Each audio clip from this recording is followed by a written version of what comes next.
Don't click off of the video. It's very important.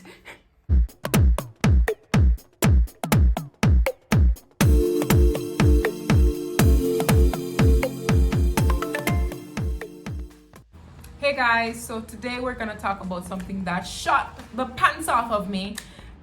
I'm wearing pants now, but at the time it shot the pants off of me. It shocked me that you guys were requesting a video on life insurance. And the reason why it shocked me was that a lot of the requests I got were from younger people. So I'm thoroughly pleased that younger people are starting to look towards insurance, are starting to appreciate insurance. I'm here for it. If you want more information on it, if you want to understand it, I'm here for it. That's why I'm doing this video. Disclaimer 2 or disclaimer 1, because I can't come today clearly.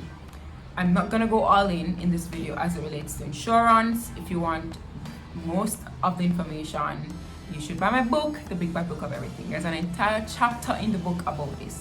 The process, how much things cost, the whole 9 yards. Now, if you want to get the whole piece, the full 100 on information, you should join the Money Society. That's where I go all in with my analysis and reasons why I do what I do as it relates to insurance. I just did a Money Society training last month with the Money Society guys and shot their pants off too. Don't worry, we were not all in the same place. But anyway, so today we're going to talk about life insurance. And the first thing I want to address is this whole notion that insurance is dead left money. And, because it's dead left, you don't need insurance. Because you know what, guys? I actually thought the same thing when I was younger. I did not believe in life insurance up until I even started working at Sagicor. I did not believe in it at all because I thought it was just for dead left purposes. I mean, I probably had some insurance, like nominal, because maybe the agent wouldn't leave me alone. But nominal insurance. Never had a chick nor a child, never even a man. Some no women didn't need insurance for. That's what I was thinking. But here's the thing. You need insurance for the following reasons. Number 1, you need it for a mortgage. By the way, please forgive the noise outside. That is my gardener mowing my lawn. A part of the 500,000 acres I own, and currently live on. Clearly he didn't get the memo that I am recording live for my audience of 1 billion. But we're gonna overlook that. I'll talk to him in a few. Now, you need life insurance for a mortgage. You need life insurance for a mortgage. You need life insurance for a mortgage. You need life insurance for a mortgage. And you don't believe me? If you don't believe me, go into the bank and ask them, do you need life insurance for me for a mortgage? Just ask them. You'll see I'm not lying. I have no reason to make this stuff up. I no longer work at Sagicor. So when you go in for a mortgage, if you go in for a $20 million mortgage, you need $20 million worth of insurance. That's how it works. And it has to be life insurance. I don't think, in fact, I know they will not accept your critical illness insurance or your investment policy. They want your life insurance. Why do they need life insurance? Well, here's the thing. I'm going to explain to you why they need life insurance for the mortgage, and I'm going to explain to you why you need life insurance for your mortgage. The first thing is that the bank needs you to have life insurance on your life, because you see, if you drop dead and you still owe the bank money for the house, they're not too the legal mix-up drama for try to get back their money. Worse, if you're dead without a will, and you know that your estate is going to be tied up, they don't want to have to go into, insert themselves into this drama to recoup their money, the principal. If they have your life insurance policy, they can just call up Sagicor and be like, hey, Sagicor, so John 1 dropped dead and he owes us $100 million. So yeah, I'm gonna need $100 million. Here's a contract, here's blah, blah, blah. Sagicor pays out and everybody's happy. That's how that works. That's why the bank needs you to have life insurance on your own life. Now, why do you want to have insurance on your own life for the bank to get it, for it to be assigned to the bank? Well, Mary Jane, if you die leaving your husband and your kids in your house, the moment you drop dead, whatever you owe to the bank becomes immediately repayable. Immediately. So if you drop dead, owing $20 million from the house, the bank are going to need $20 million from John 1, or whatever I'm say your husband did name, and your kids. If they can't pay it, the bank is gonna have to sell your house, and they're gonna have to move, and then they're gonna become homeless, and then they're gonna become beggars, and then your little son, he's gonna have to become a criminal. That's just how that works. Do you want your kid to become a criminal? No, so you need to get some life insurance. So should you allow the bank to take it out for you, or should you oh, I forgot to tell you that part. So if you go into the bank without a mortgage, and people who think they're extremely witty and they are, they have this method of bypassing the bank because they took out a mortgage and they didn't have life insurance. I hate to break it to you, but I think the bank probably took out life insurance for you. You probably signed the papers and you just didn't know it was life insurance. Yeah, sorry about that. But anyway, if you go in without your life insurance, the bank is going to take it out for you. That's just how it works. The only thing is that it's not called regular life insurance. It's called creditor life insurance. And they usually give you a huge stack of documents all at once when you're approved for the mortgage. They give you a huge stack of documents for you to sign. That creditor life form is usually in the stack of documents. And you just sign, make it $20 million, make it $60 million, I'm moving, I'm not living my parents anymore, I'm not living my parents anymore, I'm free house, my caravan, no naked, Yeah, that's usually what happens. So sorry, Mary Jane, you actually took out life insurance with the bank.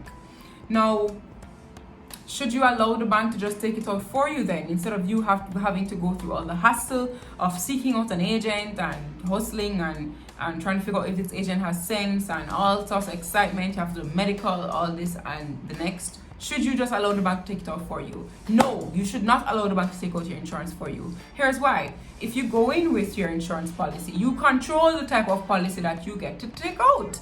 Now, that's the first reason. The second reason is that if you allow the bank to take out your insurance for you, at the end of the mortgage term, your insurance just goes down the drain. You no longer have insurance. You don't get back any money as to what you were paying over the course of the mortgage. It's all down the drain. Whereas if you had gone in with your insurance policy, at the end of the mortgage, you would get back your life insurance policy, which you can then recycle. You can use that same policy to secure another mortgage. You can use that same policy to assist you with taking out another mortgage.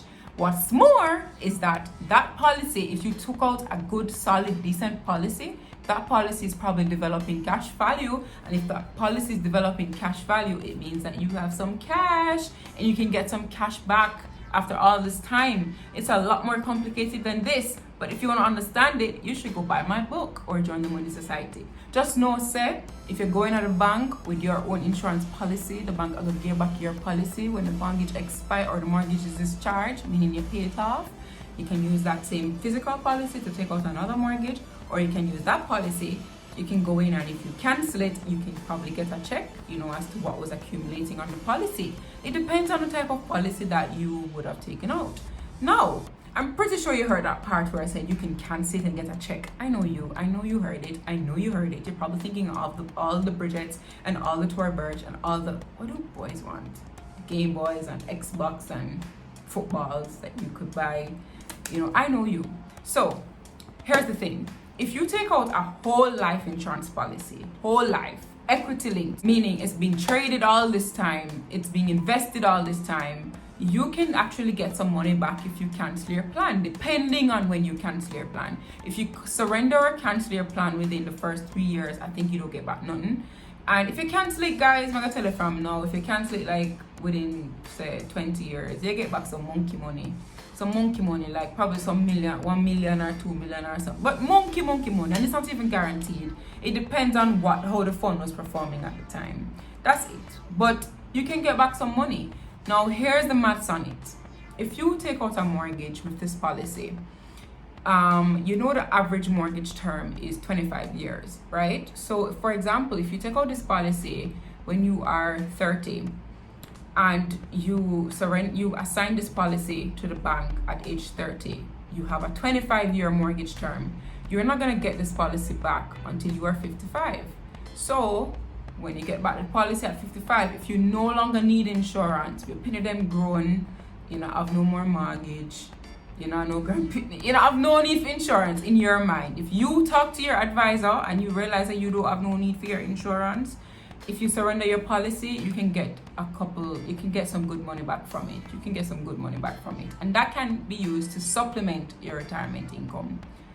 So that's why you kind of need insurance. That's why insurance is important. It's not just dead left. If you have young children, especially if you have young children, I would say to you need to take out some insurance ASAP, because if you drop dead, another can buy uniform, and another can buy book, and another can buy pen, and then they will go to school, and they won't be able to set down notes because they don't have any book and pen, and then because they won't be able to set down notes, they won't be able to go to sit their exam, and if they can't sit the exam, they're going to drop out of school, and because they drop out of school, they're going to have to not get a job, and because they don't have a job, they can't be able to afford housing, and because they can't afford housing, they're going to be homeless. Do you want your kids to be homeless? No, take out insurance. That's how it works. That is what you need to know on life insurance. That's the surface on what you need to know on insurance. I think you have enough knowledge now as to why you need insurance.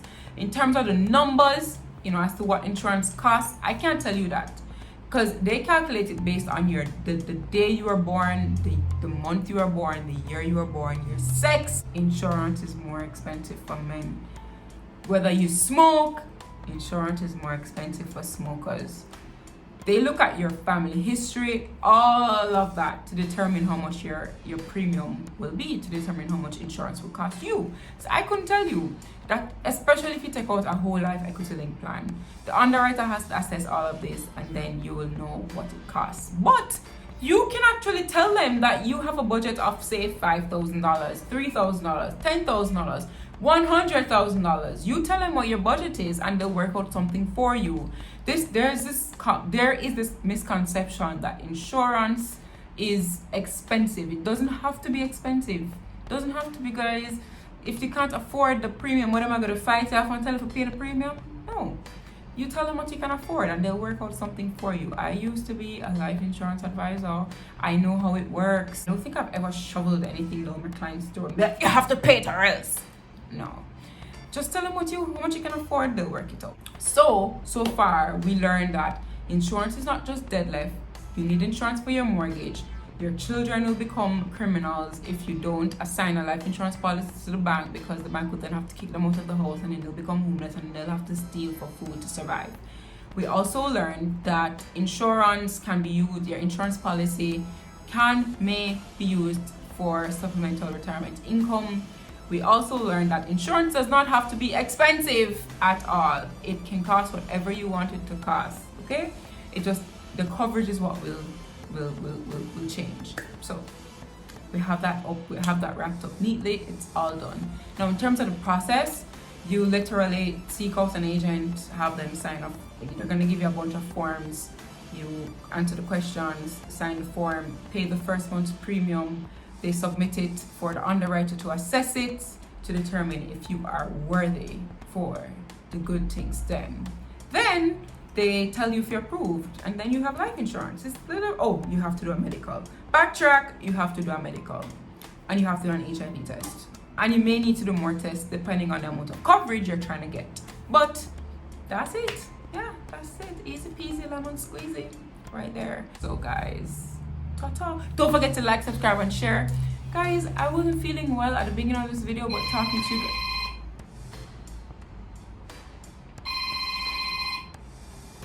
you guys made me feel much better. And so talking to you guys made me feel much better. And so yeah, don't forget to like, subscribe, comment, and share.